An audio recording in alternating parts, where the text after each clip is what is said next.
बिस्मिल्लाहिर्रहमानिर्रहीम। अस्सलाम वालेकुम। कल की वीडियो में 2.2 पोजीशन ऑफ हाइड्रोजन क्लियर हो चुका था। आज 2.3 डिस्कस होगा, जिसकी हेडिंग है इंडस्ट्रियल प्रिपरेशन ऑफ हाइड्रोजन। मतलब जो हाइड्रोजन है वो इंडस्ट्रीज़ में एक मैन्युफैक्चर है। हाइड्रोजन की प्रिपरेशन किस तरीके से की जाती है वो मेथड्स आज दिए गए हैं, जिसको हमने वन बाय वन पढ़ना है और समझना है। एक बात स्टूडेंट्स याद रखना कि ये अगर चीज़ आप समझ लेंगे, अगर आप इस चीज़ को समझ लेते हैं उसकी प्रिपरेशन को, तो आपको याद करने की ज़रूरत नहीं पड़ेगी। बस आप समझ लें कॉन्सेप्ट क्या है, फिर ऑटोमेटिकली आप लिखते जाएंगे एग्जामिनेशन जब होगी। अगर सिंपल लैंग्वेज में इस टॉपिक का अगर मैं कॉन्सेप्ट बताऊं इजी वर्ड्स में, तो ये होगा कि जो हाइड्रोजन है उसकी प्रिपरेशन यहाँ लिखी हुई है। हाइड्रोजन को हमने किसी और एलिमेंट से प्योरली निकालना है, उसको यानी सेपरेट करना है। किस तरीके से करेंगे वो हम समझेंगे, ठीक है। जो नंबर 1 हमें मेथड दिया गया है वो है इलेक्ट्रोलाइसिस ऑफ वाटर। अब इसकी हेडिंग जो है वो है इलेक्ट्रोलाइसिस ऑफ वाटर। इस चीज़ को हटा दें।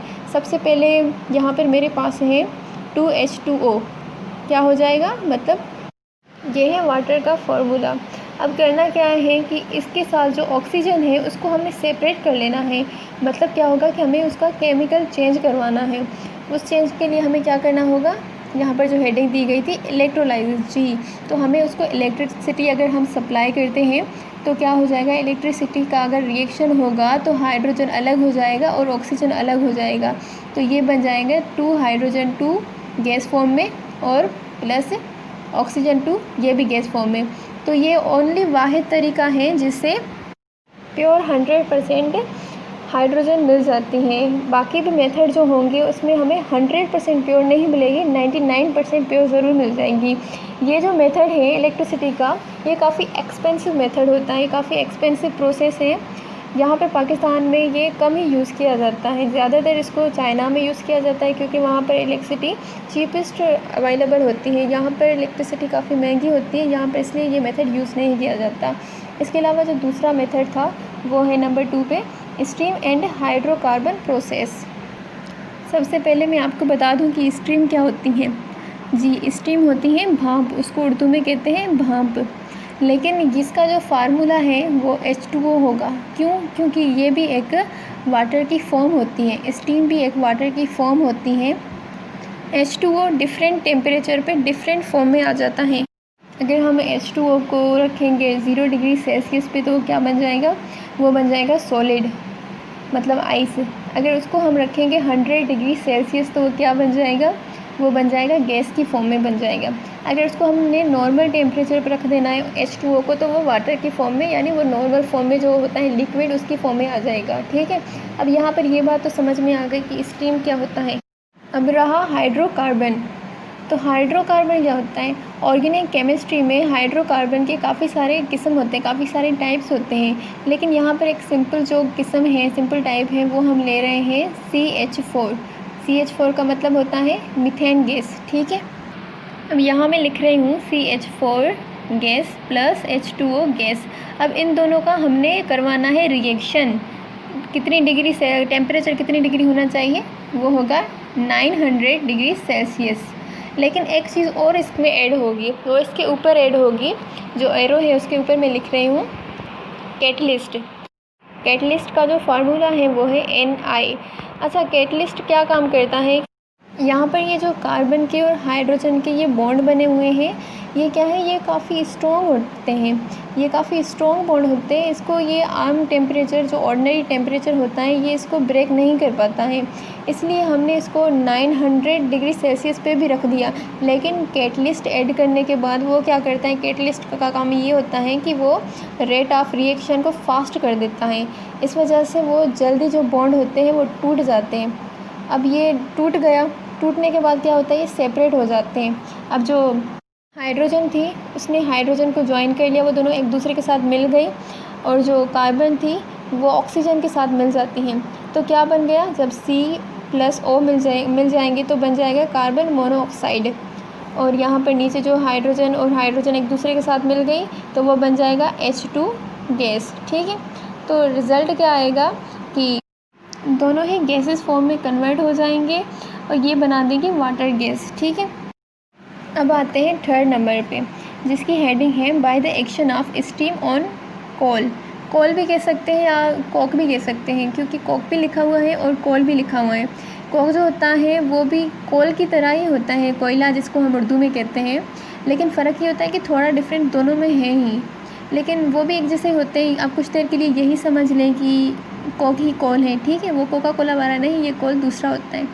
तो अब कोक क्या है, वो कार्बन है, ठीक है।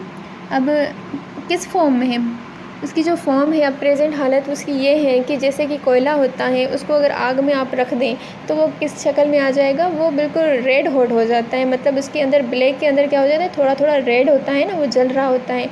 तो उस फॉर्म में बिल्कुल सेम फॉर्म में हमारे पास मौजूद है रेड हॉट कोक हमारे पास मौजूद है, जिसका हमने रिएक्शन करवाना है H2O से, ठीक है। अब दोनों ही गैसेस फॉर्म में है। जब हम इसको रिएक्शन करवाएंगे तो रिएक्शन का जो टेम्परेचर होगा वो होगा 1000 डिग्री सेल्सियस। जब रिएक्शन कंप्लीट हो जाएगा तो क्या बन जाएगा, H2 गैस फॉर्म में आ जाएगी और सेपरेट CO गैस फॉर्म में अलग से आ जाएगी। तो CO का मैंने पहले भी बताया था कि कार्बन मोनोऑक्साइड होता है, ठीक है। ये वाटर गैस बन जाएंगे।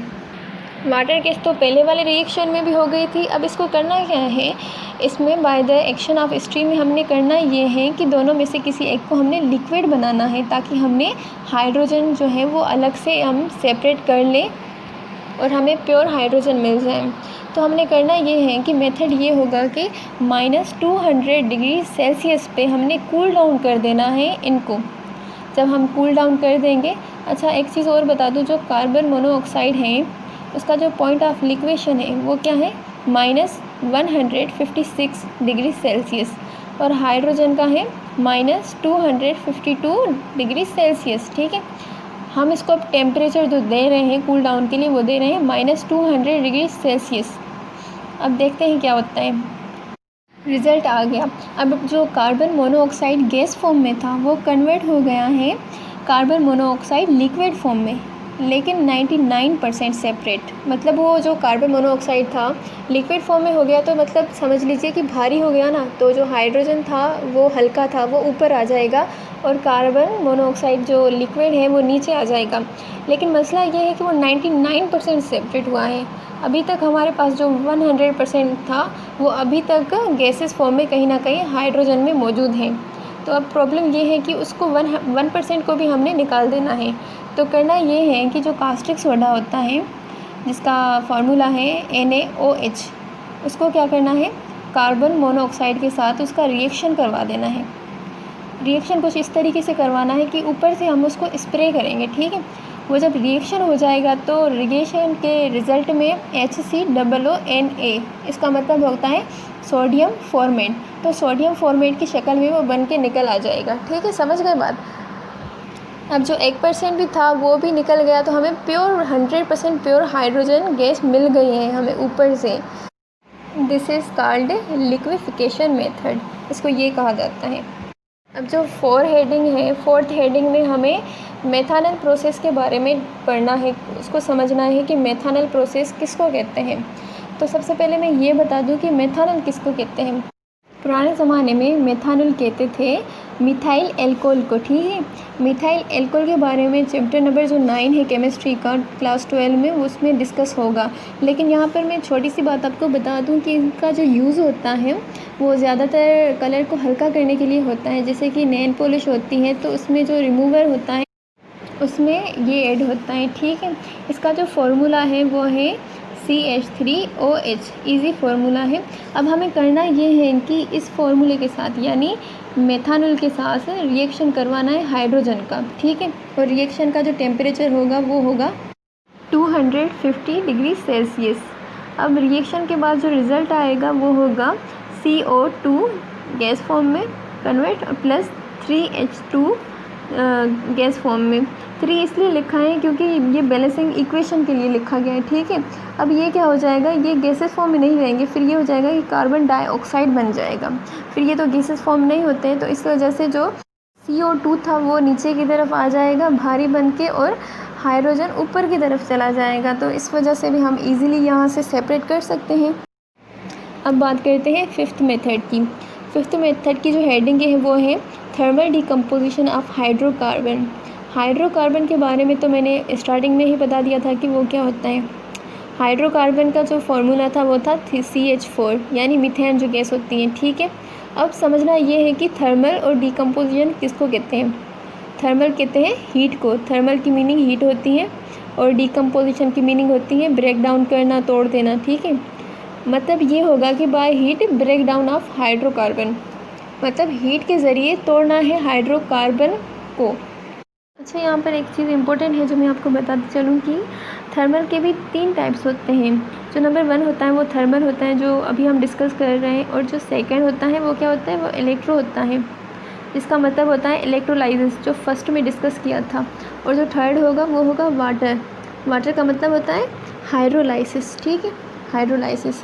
अब एक और चीज़ बता दूं कि जो बर्निंग होती है वो 2 किस्म की होती हैं, एक होती है विथ ऑक्सीजन और दूसरी होती है विथआउट ऑक्सीजन। अब करना ये है कि अगर विथआउट ऑक्सीजन को हम कहते हैं थर्मल डिकम्पोजिशन। अब किसी भी चीज़ को अगर हवा की गैर मौजूदगी में जलाया जाएगा तो क्या रिएक्शन होगा, अब वो करेंगे, ठीक है। हमने हाइड्रोकार्बन का रिएक्शन करवाना है जो मीथेन था, CH4 को हमने रख दिया प्लस H2O। अब हमने हवा की गैर मौजूदगी में मतलब विथआउट ऑक्सीजन हमने इसको रिएक्ट करवा दिया, तो हुआ ये कि जो CH4 था वो बीच से टूटना शुरू हो जाएगा। तो अगर वो टूट जाएगा, ब्रेक डाउन हो जाएगा, तो हमें ईज़िली हाइड्रोजन फ्री में मिल जाएगी, जिसको हमने सेपरेट कर लेना है, ठीक है। और रिएक्शन का जो टेम्परेचर था वो था 700 डिग्री सेल्सियस। यहाँ पर आपने ये चीज़ समझ गए होंगे कि जो थर्मल डिकम्पोजिशन था वो किसको कहते हैं। जो लास्ट वाला नंबर 6 पे जो हमें दिया गया है टॉपिक, नंबर 6 पे जो पॉइंट है उसमें भी यही दिया गया है कि रिएक्शन ही करवाना है। कौन सा रिएक्शन करवाना है, थर्मल डिकम्पोजिशन ऑफ अमोनिया करवाना है। तो सेम ही रिएक्शन होगा, लेकिन यहाँ पर डिफरेंस ये आता है कि जो अमोनिया है उसका जो फॉर्मूला है उसके साथ करवाना है, मतलब अमोनिया की डिकम्पोजिशन करवानी है हाइड्रोजन के लिए, तो उसका जो फॉर्मूला है वो है 2NH3 गैस फॉर्म में। और उस पर एक चीज़ और ऐड करनी है, वो कौन सी चीज़ ऐड करनी है, वो करनी है कैटलिस्ट। कैटलिस्ट का मैंने पहले भी बताया था। कैटलिस्ट का काम ये होता है कि वो रेट ऑफ रिएक्शन को फास्ट कर देती हैं ताकि आसानी से ब्रेक हो जाए बॉन्ड और हमें हाइड्रोजन फ्री में मिल जाए। तो उसका जो रिएक्शन का टेम्परेचर होगा वो हम देंगे इसको 100 डिग्री सेल्सियस। इसके बाद हाइड्रोकार्बन की तरह अमोनिया भी ब्रेक डाउन हो जाएगी और हमें हाइड्रोजन मिल जाएगी अलग से सेपरेट करके, हम इसको निकाल सकते हैं और प्योर हाइड्रोजन हमें मिल जाएगी। तो ये हो गया आज का टॉपिक, यही ख़त्म होता है। आई होप आप समझ गए होंगे। अगर सिंपल वर्ड में मैं आपको समझा दूं कि जो मकसद ये था कि हाइड्रोजन को हमने सेपरेट करना था, उसको सेपरेट करने के लिए हमने अलग अलग मेथड का इस्तेमाल किया जो इंडस्ट्रीज़ के लिए होता है। कभी हमने उसको हीट दी, कभी हमने उसका टेम्परेचर हाई कर दिया, कभी लो कर दिया, कभी ब्रेक डाउन कर दिया या कभी कूल डाउन कर दिया, लेकिन हमारा मकसद एक ही था कि हमें प्योर हाइड्रोजन मिल जाए जो सेपरेटली हो उससे। तो बस फिर यही मेथड थे, यही टॉपिक ख़त्म होता है। Thank you for watching.